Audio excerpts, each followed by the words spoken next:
Dans cette immensité non loin du cercle polaire, une espèce symbole de l'Arctique avait quasiment disparu. Mais aujourd'hui, dans ces boîtes, les voilà de retour. C'est un jour mémorable. Une fourrure aussi blanche que celle de l'ours polaire. Les renards arctiques retrouvent la vie sauvage. Ils vont bientôt chasser des rongeurs, creuser leurs terriers et repeupler la Scandinavie.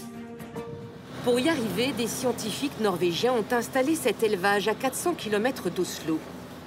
Des hommes pour réparer les dégâts commis par d'autres hommes. Les renards arctiques ont été chassés pour leur précieuse fourrure. Et puis...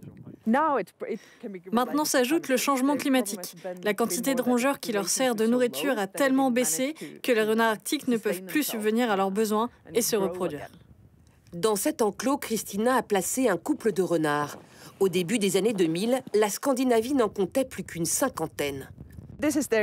Là, c'est leur terrier. Ils peuvent creuser très profond. Certains couples ont chacun leur terrier et dorment séparément, mais d'autres sont davantage comme des tourtereaux.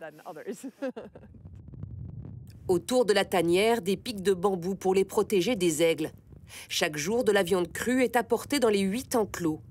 Le printemps est là, les renards doivent s'accoupler. Des caméras sont disposées un peu partout.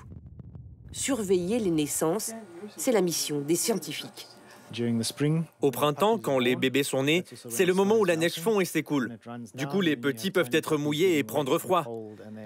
C'est pas idéal.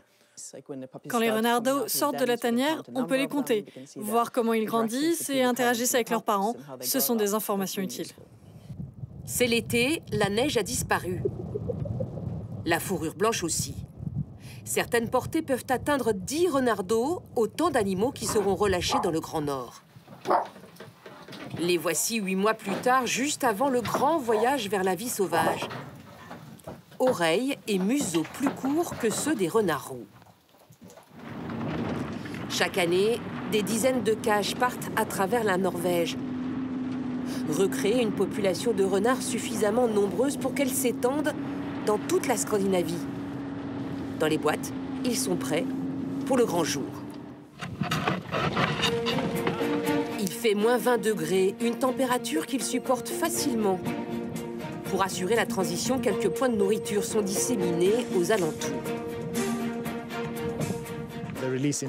Leur retour à la vie sauvage, c'est le plus beau moment de l'année. On les nourrit de façon temporaire pour atteindre une population viable, durable, et ensuite on arrêtera. Aujourd'hui, environ 600 renards arctiques vivent en liberté en Europe du Nord. Les scientifiques visent le double dans les prochaines années, une renaissance.